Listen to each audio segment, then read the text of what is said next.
Des esprits garés nous hantent. Ils ne peuvent plus nous quitter. Des gens ont été témoins de leur présence et leurs récits sont demeurés gravés dans nos mémoires. Et ces esprits sont toujours vivants.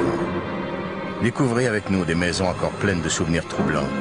Des maisons qui ressemblent étrangement à des maisons près de chez vous. Deux âmes troublées d'un amour éternel vivent encore ici.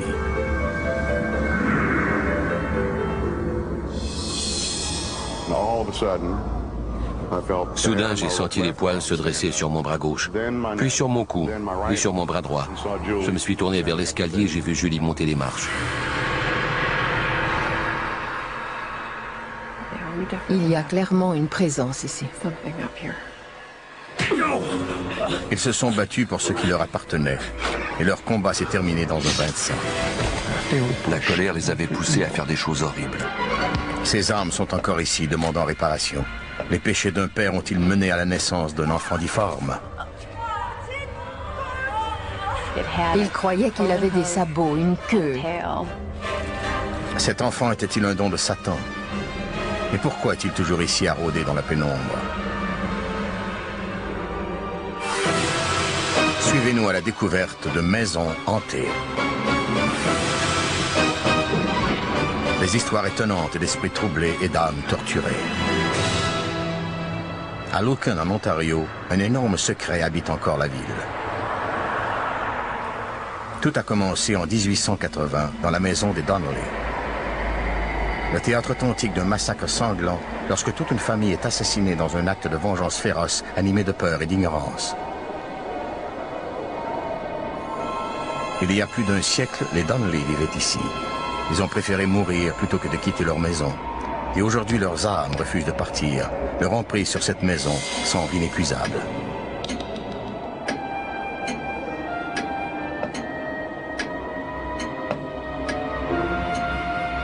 Joanna Donnelly, la mère, travaille sans relâche pour améliorer les conditions de vie des siens. James, son mari, est un homme passionné, d'humeur parfois explosive.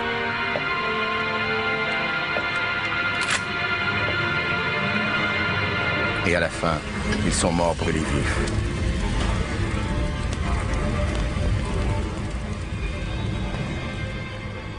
Rob Sauls et sa famille vivent ici depuis maintenant une dizaine d'années. Il y a des nuits où tout est très calme et soudainement, je suis réveillé par les bruits de 4 pas distincts dans l'escalier. Je me lève, j'ouvre la porte et je vais voir si mon fils dort bien. Chaque fois, il dort profondément et il n'y a personne dans l'escalier. Mais clairement, il ne s'agit pas d'un rêve lorsque Charlie, le fils de Rob, aperçoit les Donnelly. Je jouais sur le plancher et j'ai entendu du bruit dans le corridor. Je me suis tourné vers le corridor et j'ai vu ce qui semblait être une famille. Il y avait un homme, une femme et 3 petits-enfants. Ils portaient des vêtements qui semblaient dater du 19e siècle. L'histoire des Donnelly commence dans un vieux pays, rempli de souvenirs anciens, à l'autre bout de l'océan. En 1842, l'Irlande est une île de pauvreté. Seuls les plus forts ont des chances de survivre.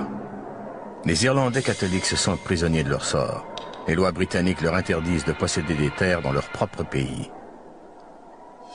Joanna travaille comme domestique dans une grande maison. Très jeune, elle apprend l'importance de présenter une image robuste. Je crois que derrière ce visage dur et déterminé, il y avait une femme très douce, avec un grand cœur. Une petite fille prisonnière d'un corps trop grand pour elle.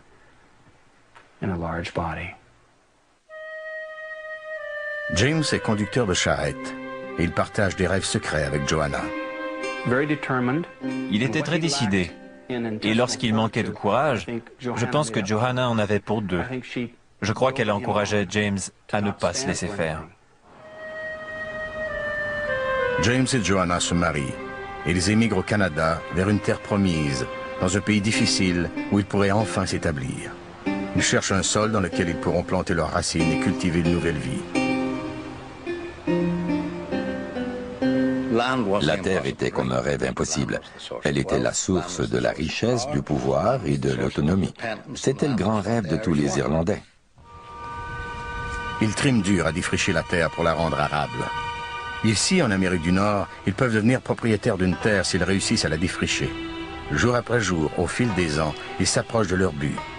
Dans ce coin de pays toujours rude, Johanna donne naissance à 7 enfants.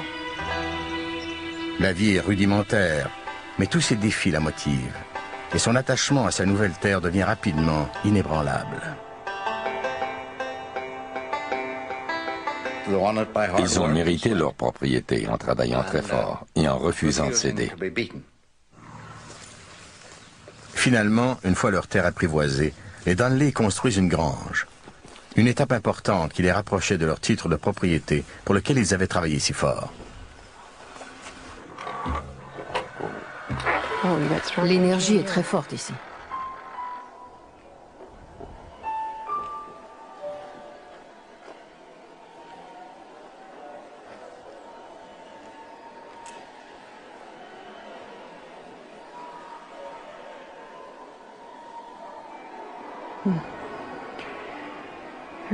Il y a vraiment une présence importante dans cette grange. L'esprit me dit que la grange était un vieux rêve pour lui,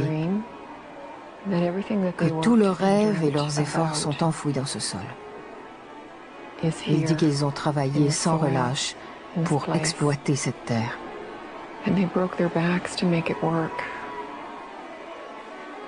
Mais James et Johanna sont bafoués.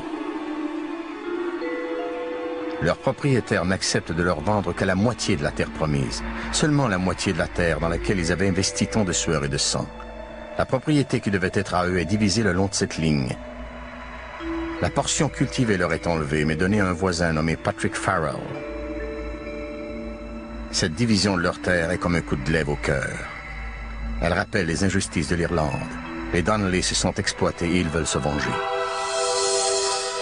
Ils étaient tenaces et ils n'avaient pas peur de se battre pour survivre. Ils voulaient une certaine qualité de vie et ils étaient prêts à tout pour l'obtenir. James Donnelly subit ensuite les provocations de Patrick Farrell, son ennemi. Farrell voulait le chasser de ce qui lui restait de sa terre. Donnelly explose de colère et il se bat avec la rage des gens dérobés de leurs possessions.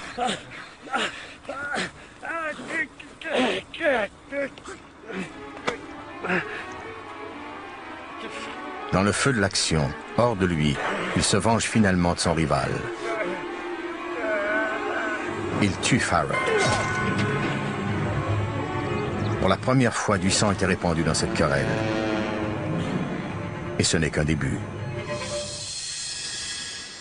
Au palais de justice de London, en Ontario, James Donnelly est finalement reconnu coupable et condamné à la peine de mort. Mais certaines personnes s'élèvent contre le jugement de la Cour. Très rapidement, pendant que Donnelly attend son rendez-vous fatal avec le bourreau, un nombre incroyable de gens signent une pétition demandant la clémence des autorités. Sa sentence est retardée de 7 ans qu'il doit passer dans une cellule aux dimensions d'un véritable cercueil. Comme cette ligne qui avait divisé sa terre, la querelle des Donnelly divisait maintenant la communauté. Chaque famille se range d'un côté du débat, transformant ainsi de vieilles amitiés en de nouvelles querelles.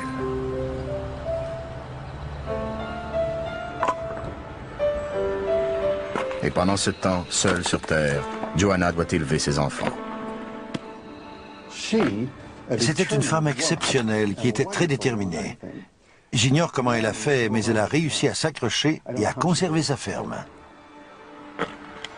Johanna traverse des années très difficiles.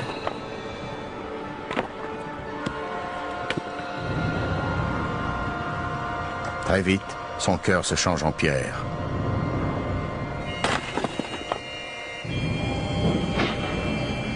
Alors que leur père moisit en prison, les jeunes Donnelly sont constamment victimes des plaisanteries cruelles de leur entourage. Les enfants disaient « Avec qui couche ta mère depuis que ton meurtrier de père dort en prison pour avoir assassiné son voisin ?» Et tout de suite, la bagarre commençait. Puis les garçons couraient trouver leur mère au fond des champs pour tout lui raconter. Et Johanna devait retenir sa colère sans rien dire. Elle préparait peut-être déjà sa vengeance. Elle pensait peut-être aller corriger les enfants qui répandaient ses horreurs. C'était une femme très fière, et je suis certain qu'elle acceptait très mal ce genre de cruauté. Johanna sait que ses enfants vont devoir s'endurcir.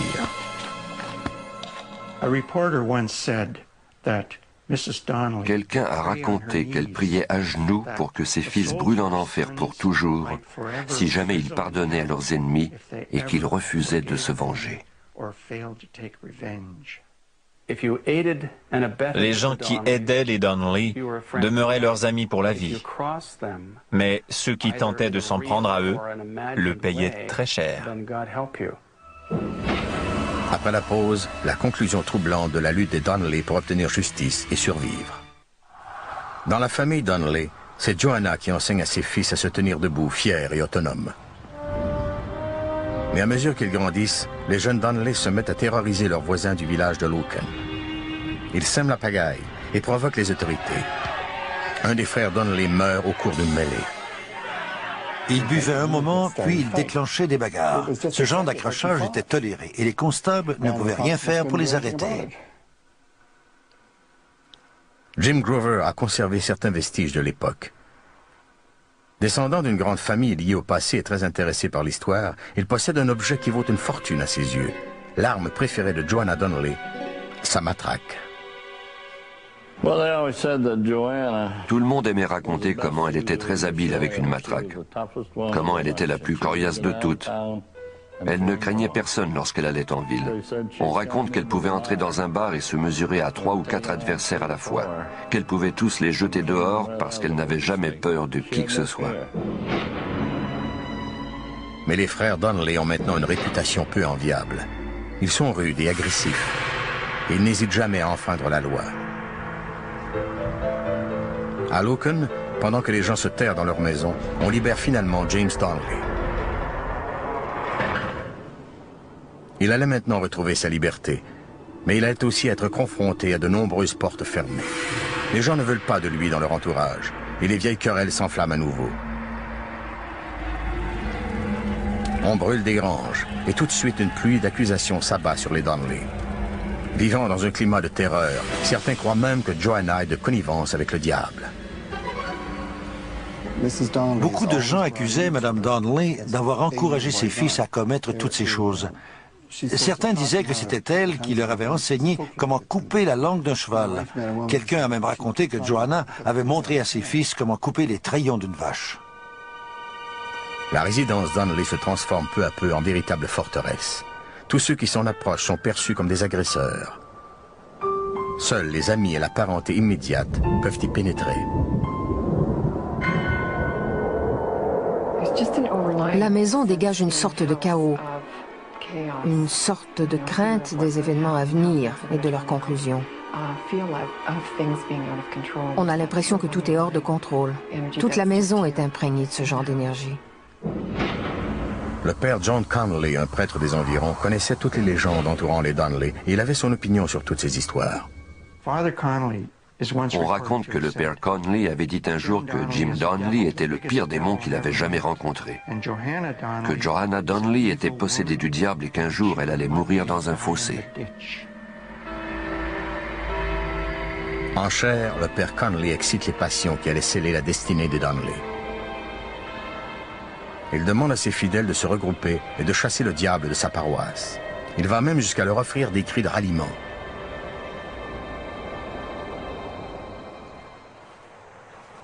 Bill Ryder est un descendant d'un des membres de cette milice d'épuration. Il y a 115 ans, à cet endroit précis, on a incendié la grange de sa famille. Et tout comme ses ancêtres avant lui, il croit que les Donnelly sont responsables de l'incendie.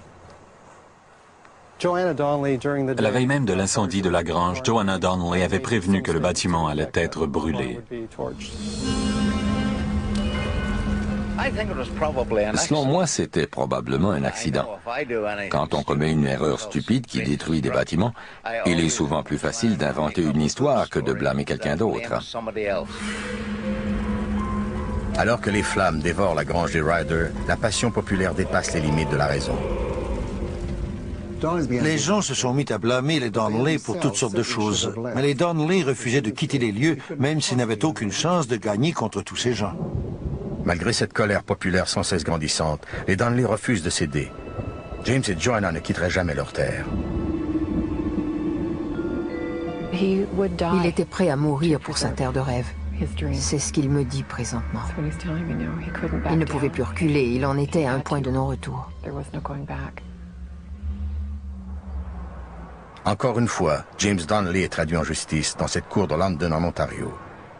On l'accuse d'incendie criminel cette fois-ci, et des accusations sont également portées contre Joanna. Et les preuves s'avèrent insuffisantes, et les Donnelly sont libérés. Déçue et furieuse, la nouvelle milice est maintenant décidée à se faire justice elle-même.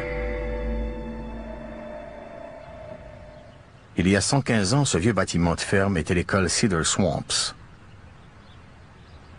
Une maison d'éducation le jour, mais le berceau de nombreux complots durant la nuit. C'était le refuge préféré de la nouvelle milice. Le 3 février 1880, John Ryder, mon arrière-arrière-arrière-grand-père, a rencontré ses collègues de la milice ici. Et tous ensemble, ils ont décidé de se faire justice et de se venger des Donnelly en obtenant des aveux signés. Ils se sont réunis ici, ils ont bu quelques verres et ils ont emprunté le chemin Roman pour aller visiter les Donnelly. Les ancêtres de Bill Ryder étaient maintenant emportés par une fièvre de passion qui allait les conduire ici, l'emplacement original de la maison des Donnelly. Ils avaient le sentiment que leur gagne-pain était menacé et pour eux, c'était la seule façon d'éliminer la menace. Les gens se faisaient justice eux-mêmes. C'était leur façon d'obtenir justice. Alors que les forces du mal se réunissent, la colère gronde de plus en plus fort. Les colons et les voisins avaient désormais pris parti dans le débat. La folie prenait une ampleur inévitable. Le drame approchait de son dénouement. Puis le soir du 3 février 1880, une trentaine d'hommes se réunissent ici.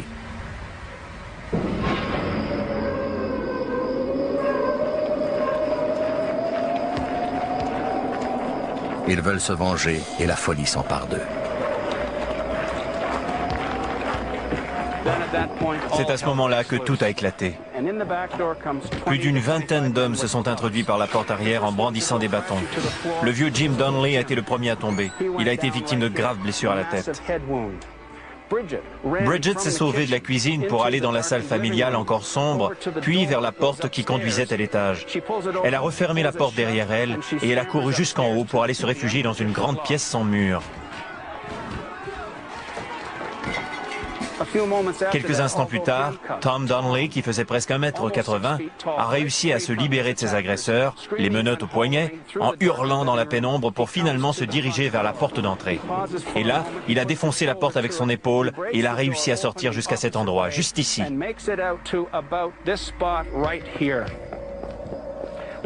Et c'est là que les hommes de la milice l'ont attrapé.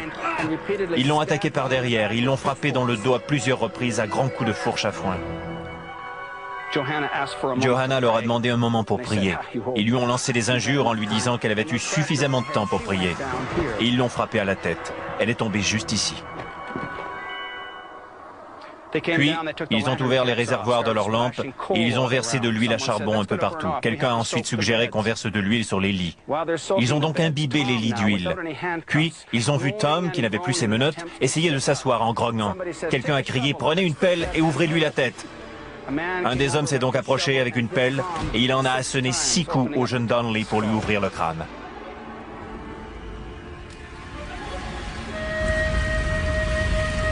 On incendie ensuite la maison. Les corps de James et de Joanna, de 2 de leurs fils et d'une nièce sont consumés par les flammes. La folie atteint son paroxysme lorsque 4 voisins tentent de récupérer des ossements des victimes.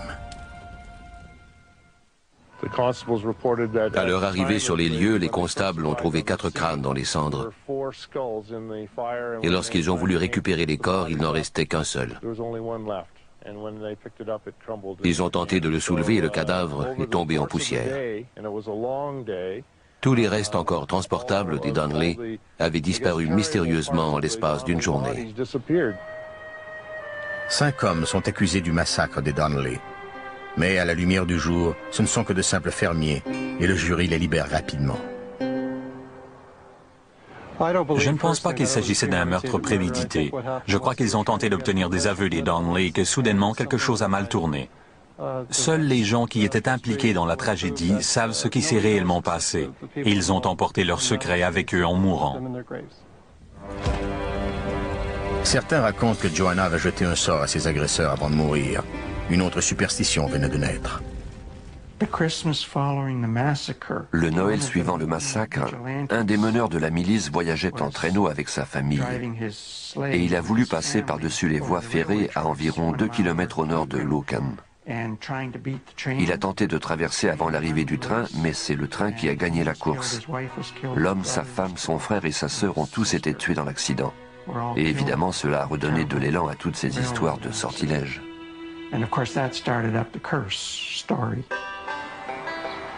Dans la ville de Lucan, la véritable malédiction se fait sentir dans les différends qui divisent les citoyens. Il y avait deux clans. D'un côté, les gens ne voulaient plus parler de cette histoire, et de l'autre, on refusait de l'oublier. Dans l'église même où on avait dénoncé les Donnelly comme étant des suppôts du diable, la congrégation priait maintenant pour obtenir le pardon. Nous voulions faire des recherches et interroger diverses personnes. Des gens m'ont dit de ne pas m'en mêler. Sinon, je risquais d'être abattu d'une balle perdue. Lorsque j'étais enfant, nous n'avions pas le droit de prononcer le nom des Donnelly à haute voix. Au milieu de toutes ces questions, jaillit finalement une leçon importante. La majorité de ces personnes étaient de braves gens, mais la colère les avait poussés à faire des choses horribles. Je ne suis pas un partisan des Donnelly, mais je crois que le temps est venu de les laisser dormir en paix et de pardonner à ceux qui se sont sentis justifiés de les attaquer. La paix de l'esprit est une chose très importante pour tous les Irlandais. Un descendant des Donnelly a planté 5 arbres à la mémoire des morts. 2 de ces arbres sont encore là. Comme James et Joanna, ils se nourrissent de cette terre unique. Ils y sont solidement enracinés. Il y a eu des fois où j'étais assis seul ici, dans la maison, à lire calmement, et où j'entendais quelqu'un marcher sur le balcon. J'entendais des bruits de pas à l'extérieur, puis ces bruits traversaient le seuil de la porte. Je me levais pour essayer de savoir ce qui se passait et voir si quelqu'un était là. Je traversais la maison, ici, et je ne trouvais jamais personne.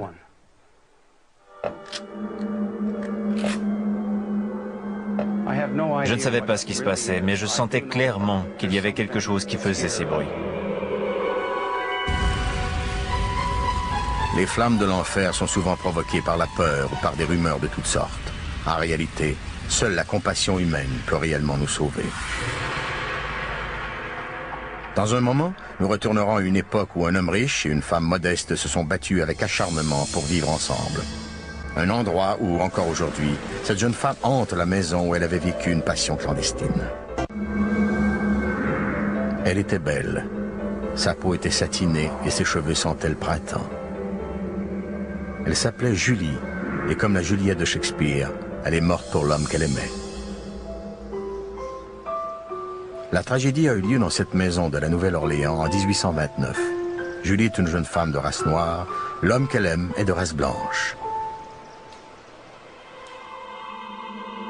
Leur passion ne peut s'exprimer librement que derrière des portes closes. Mais cette passion allait être éternelle.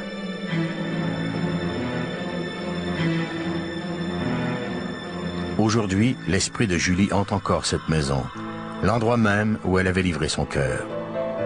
Carrie Roy, une voyante, peut sentir son bonheur. Elle était jeune et elle était amoureuse. Elle n'avait pas envie d'aller ailleurs. Les esprits sont comme les gens ordinaires et ils demeurent là où ils se sentent bien. En 1830, la Nouvelle-Orléans était réputée pour ses nombreux plaisirs sensuels.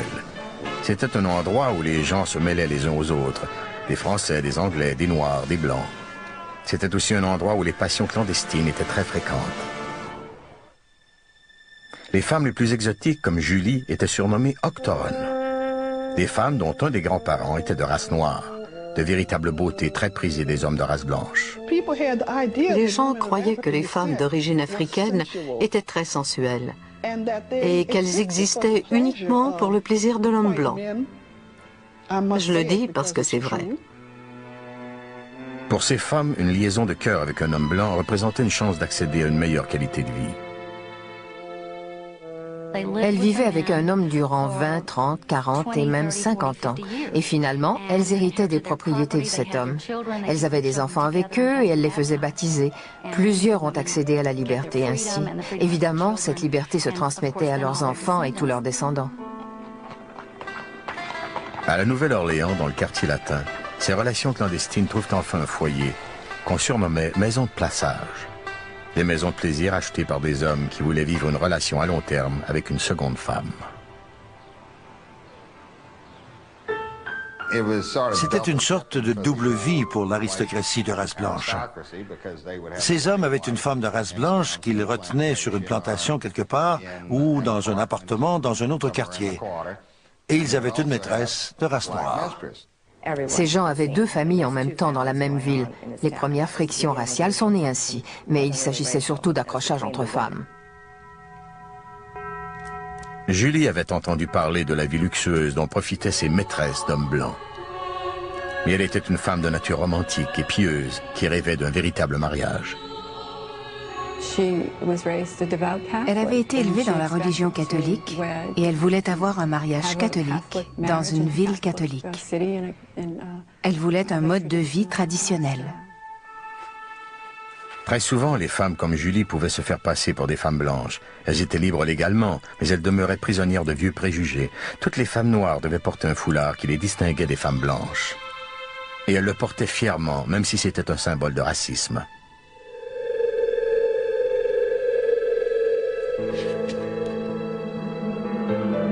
La Nouvelle-Orléans était réputée pour son Quadroon Ball, un endroit où ces femmes mulâtres pouvaient rencontrer des hommes riches de race blanche.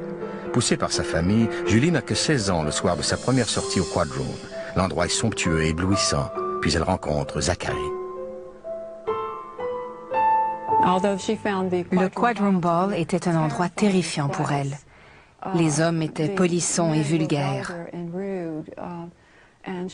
Elle en avait peur, mais c'est ainsi qu'elle a rencontré un homme qui lui a semblé être très respectable, et elle est devenue amoureuse de lui.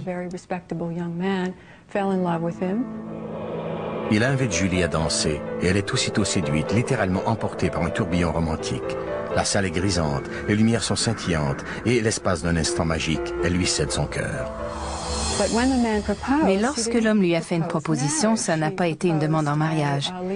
Il lui a proposé une liaison extra-conjugale. Julie est déçue, mais elle demeure très amoureuse de lui. Elle accepte en espérant un jour le convaincre de la demander en mariage. Zachary amène Julie dans sa maison de ville de la rue Royale. L'endroit allait être le refuge romantique clandestin de l'homme, mais il allait devenir le foyer de Julie. Zachary est un compagnon attentif et affectueux, et dans cette maison, seul avec elle, le monde n'a plus de couleur. Il l'a traitée comme on traite une poupée ou un petit animal domestique. Physiquement, c'était l'image qu'elle projetait.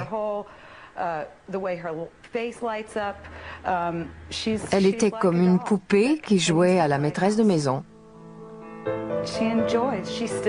Elle adorait son train de vie et son rôle de dame de la maison.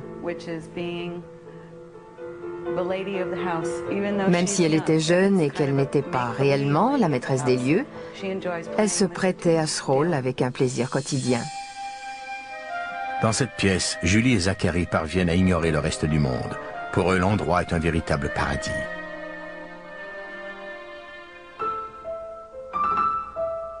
Elle lui offre son amour inconditionnel et il le lui rend en lui écrivant des poèmes.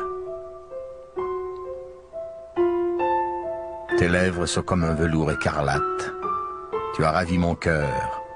Ton amour est plus grisant que le meilleur des vins.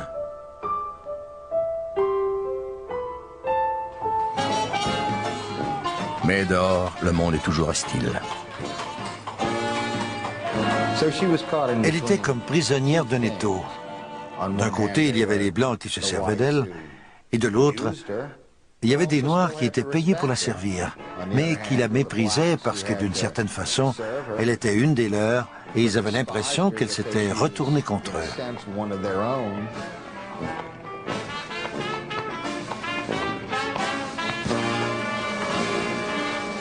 Chaque soir, au crépuscule, Julie s'abandonne à son rêve de mariage. Elle voulait se marier devant Dieu et devenir la mère des enfants de Zacharie. Elle savait qu'un tel mariage était impossible, mais elle s'en fichait. Elle était Julie, la plus belle femme en ville. De sa fenêtre, Julie peut voir la cathédrale de Saint-Louis, la plus vieille en Amérique. Le tintement des cloches la ramène constamment à ses rêves de mariage. Ce mariage ne pouvait être légal, mais elle tenait à épouser Zacharie devant Dieu. Je pense qu'elle était très consciente de ces réalités. Elle avait probablement eu l'occasion d'observer ce genre de relations autour d'elle, et elle savait qu'elle était dans un cul-de-sac. Mais lorsqu'on est jeune, on se sent parfois capable de réaliser l'impossible. Entre-temps, à la plantation familiale, Zacharie découvre lentement que les valeurs morales du Sud sont contre lui. Son père est le maître tout-puissant des lieux, et si Zacharie épouse Julie, il sera aussitôt déshérité. Julie ne pensait pas que ces choses étaient importantes. Tous les hommes de la ville voulaient l'épouser, pourquoi pas Zacharie? Zacharie se sent prisonnier. Il ne veut pas que les choses changent entre elle et lui. Julie est furieuse, elle a l'habitude d'obtenir tout ce qu'elle veut. Et lorsqu'elle ne l'obtient pas, sa frustration déborde. La querelle se joue dans la chambre à coucher.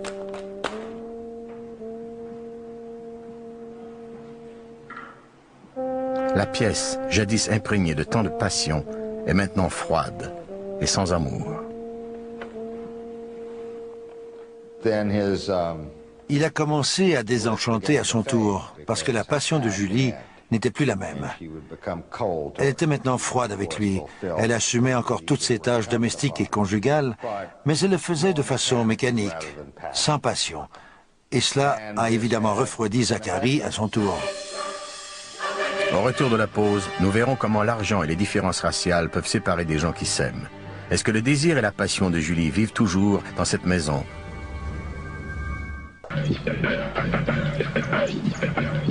Personne sur Terre ne peut aider Julie.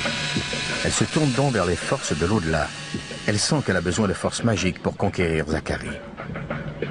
Voici le tombeau de Marie Laveau. Il y a 160 ans, elle était surnommée la reine vaudou de la Nouvelle-Orléans. Voodoo Margaret est la descendante spirituelle de Marie Laveau.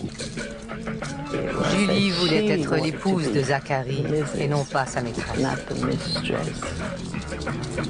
Julie visite la femme au milieu de la nuit en quête de magie voodoo. Julie était désespérée. Elle voulait demander l'aide de Marie Laveau. Elle lui a dit que Zacharie et elle s'aimaient beaucoup, mais qu'il ne pouvait lui exprimer son amour librement. Elle disait qu'il l'aimait beaucoup, mais qu'elle avait besoin de plus. Marie a tenté de réassurer Julie en lui donnant quelque chose qui allait l'aider à conquérir Zacharie et en lui promettant qu'ils seraient très heureux ensemble.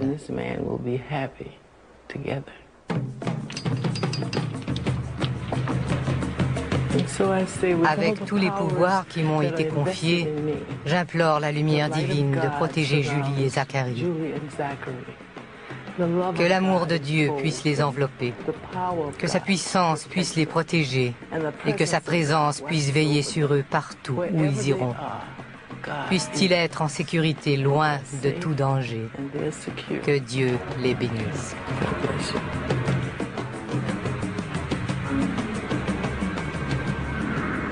Julie sème une potion d'amour éternel ici même dans son jardin, en espérant qu'elle fera croître leur amour jusqu'à la fin des temps. Sache, Julie, que je suis l'émanation même de la grande puissance de l'univers. Que cette grande puissance est là pour s'assurer que Zacharie et toi vivrez heureux ensemble. Au nom de la sainte présence de Dieu, dans le meilleur intérêt de tous, j'enterre ce sac.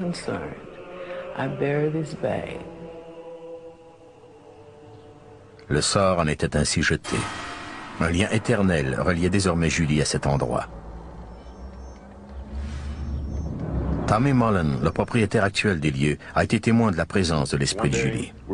Un jour, nous étions en train de faire de l'entretien dans l'immeuble, ici derrière, et j'étais debout devant l'escalier. Soudain, j'ai senti les poils se dresser sur mon bras gauche, puis sur mon cou et sur mon bras droit. Je me suis tourné vers l'escalier et j'ai vu Julie monter les marches en courant. Elle portait une longue robe blanche qui flottait sur son corps. Cette Julie éthérée va et vient dans la maison. On l'entend dans les chambres. Mais elle a maintenant une nouvelle compagne, Lisa Van Goren, la résidente actuelle de la maison. J'entrais dans la maison qui était encore sombre et j'ai entendu la porte de l'entrée s'ouvrir et se refermer. La serrure était vieille et elle avait un son bien distinct. Les chats étaient assis ici et ils étaient terrifiés. Ils étaient littéralement pris de panique, ce qui est très inusité parce qu'ils dormaient habituellement à cette heure-là. J'ai regardé dans la maison, mais je n'ai vu ni ombre ni mouvement d'aucune sorte. Puis lorsque j'ai allumé les lumières de la salle de bain, les chats se sont enfuis vers la porte d'entrée. J'ai entendu la porte en question s'ouvrir et se refermer. J'ai couru pour voir ce qui se passait, mais je suis arrivée trop tard. Elle était déjà partie. La potion voodoo ne fonctionne pas. Les prières de Julie demeurent sans réponse. Puis, un soir, elle dit à Zachary qu'elle doit l'épouser, sinon elle devra le quitter.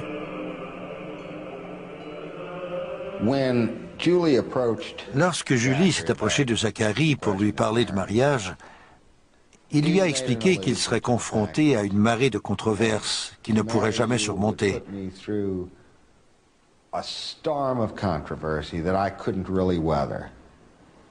Il lui a dit qu'elle serait elle-même aux prises avec des réactions de l'extérieur qui seraient probablement aussi importantes que celles qu'il aurait à affronter de son entourage. Une violente tempête s'abat sur la ville ce soir-là. Julie veut montrer à Zachary que si elle est capable de surmonter la colère des éléments, il devrait pouvoir en faire autant pour surmonter la désapprobation populaire. Il y a beaucoup de choses que nous faisons par amour. Ça se voit surtout chez les femmes. Nous faisons parfois, par amour, des choses qui ne sont pas très logiques. Mais ces choses nous aident malgré tout à exprimer nos sentiments. Certains disent que tout est possible quand il s'agit d'amour. Mais il arrive qu'on fasse des sottises pour des affaires de cœur. Quand on y repense, 20 ans plus tard, on se demande comment on a pu faire de telles choses. Je crois que Julie était victime de son jeune âge.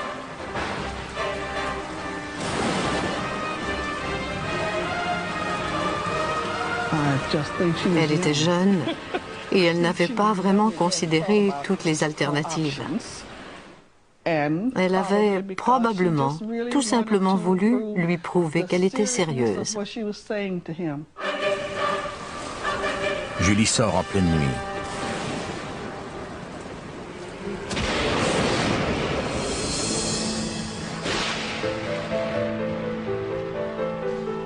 Au rez-de-chaussée, Zachary joue aux cartes avec un ami. Quelques heures plus tard, il monte finalement pour aller se coucher.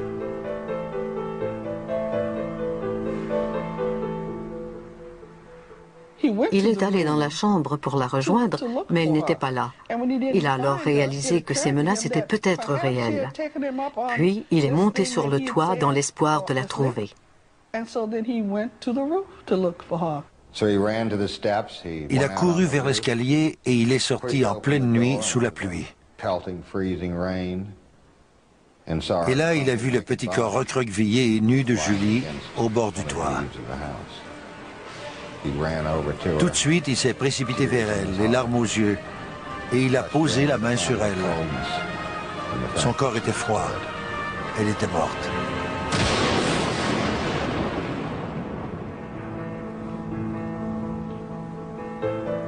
Et lui récite la dernière phrase d'un de ses poèmes. « Lève-toi, ma chérie, ma toute belle, viens avec moi. »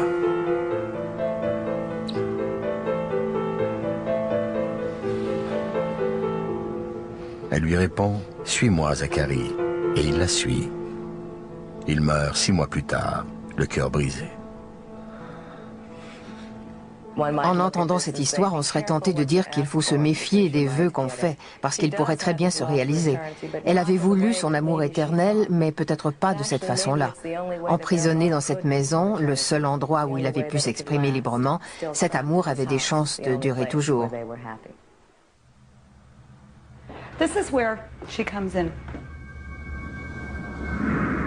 Elle entre dans la maison par ici et elle demeure dans cette chambre. Elle aime beaucoup la chaleur de cette chambre. Julie est une femme qui est morte par amour et cette chambre représente cet amour. C'est là qu'elle se sent le plus confortable. La pièce grise encore le cœur. Elle est toujours imprégnée du bouquet étourdissant de son parfum et de la chaleur enivrante de sa passion. Elle regarde autour et elle pénètre dans la chambre. Elle demeure là parce que c'est un endroit qu'elle aime beaucoup. Cette chambre représente les plus beaux moments de sa vie. Elle était jeune et amoureuse. Il était riche et lui offrait des bijoux, mais tristement, il ne pouvait pas l'épouser. Il y a toujours 2 côtés à une médaille. Julie était-elle une jeune fille follement amoureuse qui est morte par amour, ou était-elle plutôt une femme qui était trop moderne pour son époque? Elle avait eu le courage de s'élever contre de vieux préjugés et la sagesse de comprendre que l'amour réel ne peut jamais mourir. Après la pause, l'histoire d'un bébé du diable. Dieu punirait les parents en punissant leurs enfants. L'amour de sa mère n'est pas suffisant pour le protéger, et aujourd'hui l'esprit de cet enfant hante ses murs.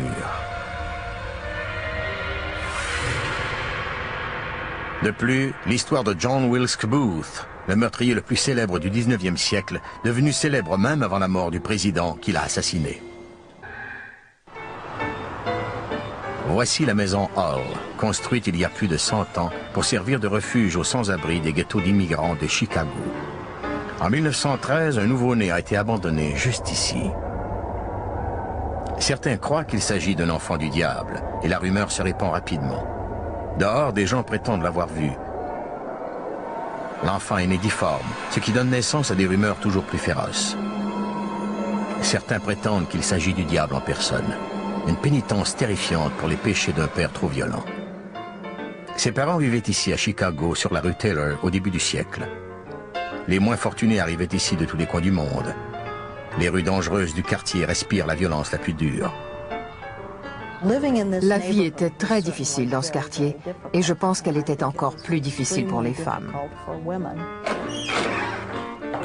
Le père de l'enfant doit faire un travail pénible pour gagner sa vie et il est rarement à jeun lorsqu'il rentre chez lui. Nanzia, sa femme, a peur de lui dire qu'elle est enceinte, encore une fois. Comme beaucoup d'autres femmes dans le voisinage, elle craint son mari. Ma grand-mère avait une amie qui s'appelait Nanzia, qu'elle voyait à l'occasion. Elle lui donnait souvent de la nourriture parce que sa famille était très pauvre et qu'elle ignorait tout ce qui se passait dans le quartier. Son mari la battait régulièrement. Nanzia est habituée à recevoir des coups, mais cette fois-ci la violence de l'homme est particulièrement brutale. Il maudit l'enfant qu'elle porte et il la frappe de plus belle. La coutume voulait que les femmes ne parlent pas de cette violence. Elles devaient tout endurer sans rien dire. Les conséquences de cette brutalité sont évidentes à la naissance de l'enfant. Le bébé qu'elle a mis au monde est devenu un bébé du diable. Le démon s'était incarné dans cet enfant qui venait de naître. La sage-femme est la première à répandre les horribles rumeurs. Elle jure devant tous que l'enfant qu'elle a aidé à mettre au monde porte la marque de Satan lui-même.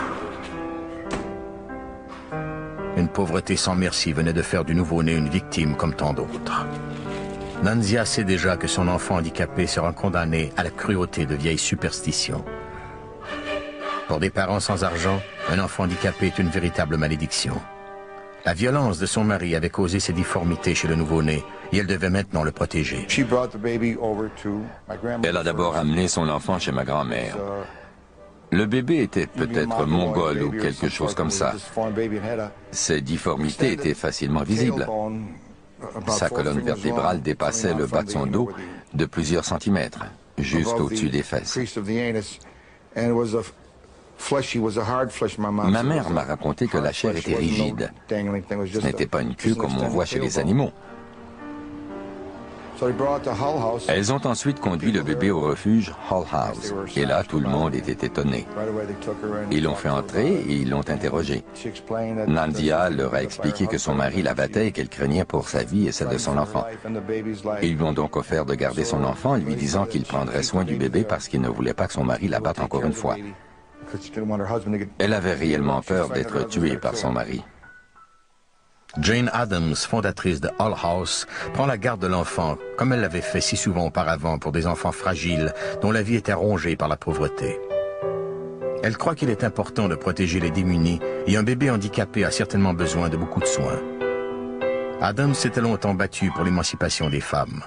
Et là, elle devait lutter contre des superstitions et des histoires de bonnes femmes qui ne faisaient qu'empirer leur sort.